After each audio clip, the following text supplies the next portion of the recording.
Hello అండి, ఎలా ఉన్నారు? బాగున్నారా? సో ఈరోజు వీడియోలో నేను చెప్దాం అనుకునేది టైం టేబుల్ గురించి.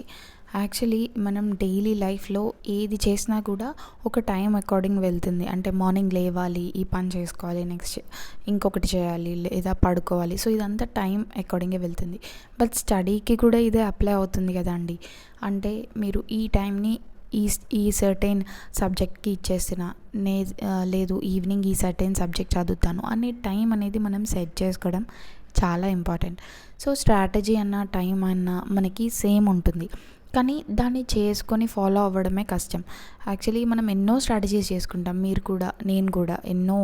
అంటే ఈరోజు ఒకటి చేసుకుంటే మళ్ళీ ఒక వారం తర్వాత ఇంకో స్ట్రాటజీ, బికాజ్ ఎప్పుడూ ఒకేలా ఉండదు కాబట్టి ఇది వర్క్ అవుతుందేమో, అది వర్క్ అవుతుందేమో, ఇది ట్రై చేద్దాం, ఇలా ట్రై చేద్దాం అనే తపన ఎవరికైనా ఉంటుంది. అంటే ఎట్లుంటుందంటే టైం సెట్ అవ్వక మంచి టైం టేబుల్ మనం చదువుకోవడానికి చేసుకుందామని చెప్పేసి ఎంతో కష్టపడతాం, ఎన్నో టైం టేబుల్స్ చేసుకుంటాం, బట్ వాటిని ఫాలో అవ్వడం కష్టం.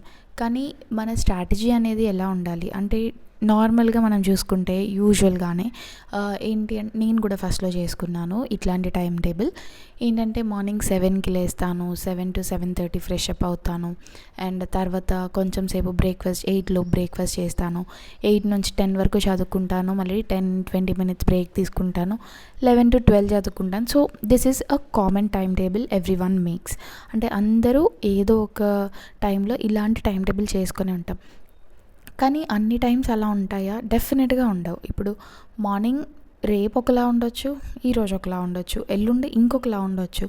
సో అలాంటప్పుడు మనం ఇలాగ ఫాలో అయితే స్కెడ్యూల్ అనేది అవ్వదు. కానీ మనం కన్సిస్టెంట్గా ఒకటే, అంటే కన్సిస్టెన్సీ అంటే ఎట్లుంటుంది, ఇన్ని అవర్స్ అనేది చదవడం, లేదు ఇంత ఎఫెక్టివ్గా చదవడం అనేది వెళ్తుంది. కానీ ఈ టైం టు ఈ టైం అనేది డెఫినెట్గా మనకి వర్క్ అవ్వదు, most of the time work అవ్వదు. సో అలాంటప్పుడు మనం ఎలా చేసుకోవాలంటే, ఈరోజు కొన్ని అవర్స్ చదివారు కదా, ఒక 4-5 hours మీరు కాన్సన్ట్రేట్గా చదివారు అని అంటే రేపు కూడా అదే మెయింటైన్ చేయడానికి ట్రై చేయాలి. అండ్ అలాంటి స్ట్రాటజీ చేసుకోవాలి. ఈరోజు మీరు ఒక 4 hours చదివారు, రేపు 2 hours అయిందనుకోండి, రేపటి నుంచి తగ్గుతుంది కదా, మీరు ఇంక్రీజ్ అవ్వట్లేదు, మీరు ప్రొడక్టివ్గా చదవట్లేదు, మంచిగా వెళ్ళట్లేదు, కన్సిస్టెన్సీ మెయింటైన్ చేయట్లేదు. సో అలాంటప్పుడు మనకి స్ట్రాటజీ వర్క్ అవుతుందా? లేదు, డెఫినెట్గా వర్క్ అవ్వదు. సో అలాంటప్పుడు మనం కన్సిస్టెన్సీని మెయింటైన్ చేయాలి. ఈ మధ్య నా ప్రిపరేషన్లో భాగంగా నేను బాగా యూజ్ చేసేది డాల్వో యూపీఎస్సీ. సో ఇందులో మీరు చూసినట్టయితే డిఫరెంట్ కేటగిరీస్ ఉన్నాయి, like UPSC GPT, test generator, mains evaluator, current affairs, UPSC puzzle అని ఇట్లాంటి ఫీచర్స్ మనకి అవైలబుల్గా ఉన్నాయి. సో మనం యూపీఎస్సీ జీపీటీకి వస్తే, యూపీఎస్సీ జీపీటీ ఏం చేస్తుందంటే, మీకు దేని గురించి అయినా ఇన్ఫర్మేషన్ కావాలన్నా, అసలు దేని గురించి అయినా డౌట్ ఉన్నా, లేదా రీసెంట్గా జరుగుతున్న కరెంట్ అఫైర్స్ గురించి డౌట్ ఉన్నా, వాటి గురించి మీరు అడగగానే దానికి సంబంధించిన డేటా అంతా ప్రొవైడ్ చేస్తుంది. అండ్ నెక్స్ట్ టెస్ట్ జనరేటర్కి వస్తే, ప్రిలిమ్సా, మెయిన్సా, ఇంగ్లీషా, హిందీ అని సెలెక్ట్ చేసుకొని మీకు ఎలాంటి టెస్ట్ కావాలంటే అలాంటి టెస్ట్ మీరే జనరేట్ చేసుకోవచ్చు, సబ్జెక్ట్ వైజ్గా, పేపర్ వైజ్గా. సో 5 questions అంతకంటే ఎక్కువ, లేదా ప్రీవియస్ ఇయర్ క్వశ్చన్సా, ఏఐ జనరేటెడా అని చెప్పేసి మీరు చూసుకొని దాన్ని బట్టి టెస్ట్ అనేది జనరేట్ అవుతుంది. సో దాట్ మనం పార్టిసిపేట్ అయ్యి లాస్ట్కి సబ్మిట్ చేస్తే మీ స్కోర్ ఎంత అనేది చూపిస్తుంది, అండ్ ఫీడ్బ్యాక్ కూడా ఇస్తుంది అనమాట. And next mains evaluator. ఇందులో చాలా అప్డేట్స్ జరిగాయండి. 23 లాంగ్వేజెస్లో ఇప్పుడు వాళ్ళు ఇవాల్యుయేషన్ని అండ్ ఆల్సో ఆన్సర్స్ రాసి మనం సబ్మిట్ చేస్తే కరెక్షన్ని కూడా చేస్తున్నారు. అందులో తెలుగు కూడా ఇంక్లూడ్ అయింది. సో తెలుగు హ్యుమానిటీస్ స్ట్రీమా లేకపోతే టెక్నికల్ స్ట్రీమా అని చెప్పేసి సెలెక్ట్ చేసుకొని, ఏ పేపర్ అని సెలెక్ట్ చేసుకొని మీరు అక్కడ మీరు తెలుగులో రాసిన ఆన్సర్ షీట్స్ని కానీ అప్లోడ్ చేసినట్టయితే ఎన్ని మార్క్స్ క్వశ్చన్ అని సెలెక్ట్ చేసుకొని అది కరెక్షన్ చేస్తుంది, అండ్ ఇవాల్యుయేట్ చేసి ఎన్ని మార్క్స్ అనేది అక్కడే ఇస్తుంది. అండ్ డీటెయిల్ స్కోర్ కార్డ్, అంటే ఏమేం రాయాలి, ఏమేం రాయలేదు, మీరు ఎక్కడ ఇంప్రూవ్మెంట్ చేసుకోవాలి అని చెప్పేసి వెంటనే రియల్ టైం ఫీడ్బ్యాక్ అక్కడికక్కడే ప్రొవైడ్ చేస్తుంది. దాన్ని బట్టి మనం ఆన్సర్ రైటింగ్ ఇంప్రూవ్ చేసుకోవచ్చు. అండ్ నెక్స్ట్ కరెంట్ అఫైర్స్ రోజు అప్డేటెడ్గా ఉంటాయి, అండ్ అక్కడ క్యాలెండర్ ఉంటుంది. మీకు ఏ రోజుకి ఆ రోజు కావాల్సిన కరెంట్ అఫైర్స్ ఏదైతే ఉందో అది నోట్స్ ఫార్మాట్లో మీరు యూటిలైజ్ చేసుకోవచ్చు. కింద డేట్స్ని సెలెక్ట్ చేసుకొని అండ్ సబ్జెక్ట్స్ని ఏ సబ్జెక్ట్కి సంబంధించింది కావాలని చెప్పేసి. అండ్ ఇది కూడా మన ప్రిపరేషన్లో చాలా ఇంపార్టెంట్. అండ్ నెక్స్ట్ వచ్చి యూపీఎస్సీ పజిల్. సో ఇది ఒక గేమ్ టైప్, అంటే మనం గేమ్ ఆడుతూనే మనం క్వశ్చన్స్ అనేవి ఆన్సర్ చేయొచ్చు అనమాట. జస్ట్ లైక్ ఇక్కడ మనకి పజిల్ ఉంది కదా, సో ఏ పజిల్ మీద క్లిక్ చేస్తే మీకు క్వశ్చన్ వస్తుందో అది ఆన్సర్ చేయాలి, రాని దగ్గర ఓకే. సో ఇలా ఇది ఒక గేమ్ అనమాట. మంచి అడ్వాన్స్డ్ ఫీచర్స్ అండ్ మనకి యూపీఎస్సీ ప్రిపరేషన్కి హెల్ప్ అయ్యే ఫీచర్స్తో అవైలబుల్గా ఉంది కాబట్టి ఇప్పుడే చెక్ చేయండి. లింక్స్ అండ్ డీటెయిల్స్ అన్నీ డిస్క్రిప్షన్లో ఉన్నాయి అండ్ ఇప్పుడే ఈ ఫీచర్స్ అన్నీ అవైల్ చేసుకోండి. అండ్ నెంబర్ ఆఫ్ అవర్స్ అనేది మనం క్యాలిక్యులేట్ చేసుకోవాలి. ఇప్పుడు వీక్లీ ఇన్ని అవర్స్ చదువుతాను, లేదా 2 డేస్కి ఇన్ని అవర్స్ చదువుతాను అని క్యాలిక్యులేట్ చేసుకోవాలి. ఎన్ని అవర్స్ చదివినా సరే మనం యూజువల్గా చూస్తాం కదా, నేను 10 అవర్స్ చదివాను, 12 అవర్స్ చదివాను, 15 అవర్స్ చదివాను అని 1-2 సార్లు వర్క్ అవుతుందండి. అంటే ఎట్లా చెప్పాలి, పని అవుతుంది, ఖచ్చితంగా పని చేస్తుంది. కానీ కొన్ని రోజుల తర్వాత ఆ టైం టేబుల్ ఎట్లా వెళ్తుందంటే మన బాడీ వెక్స్ అయిపోతుంది.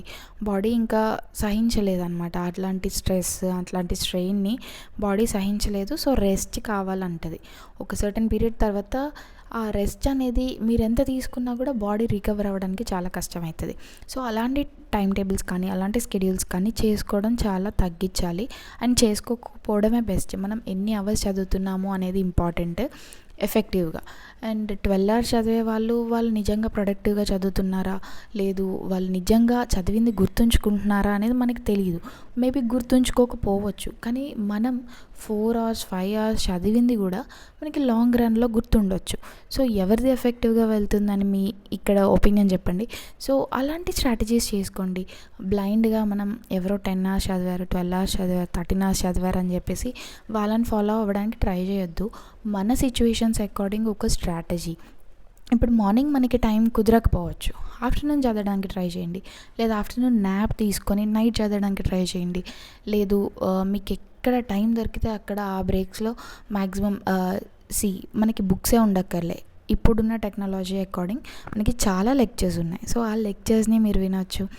మీకు ఏదైతే అర్థం అవ్వని టాపిక్ లేదా ఈరోజు కావాలి కంప్లీట్ చేయాలి అనే టాపిక్స్. అండ్ టైం టేబుల్ కూడా ఎలా చేసుకుంటారంటే టాపిక్స్ అకార్డింగ్ చేసుకోండి. ఈ సబ్జెక్ట్ అని కాకుండా ఈ సబ్జెక్ట్లో ఈ చాప్టర్లో ఈ టాపిక్స్ని నేను ఈరోజు కంప్లీట్ చేయాలి, ప్రీవియస్ ఇయర్ క్వశ్చన్స్ని ఆ టాపిక్కి సంబంధించి ఈరోజు నేను రాయాలి అనేది మీరు ఒకసారి అనాలిసిస్ చేసుకోండి. అలాంటి స్ట్రాటజీ చేసుకోండి.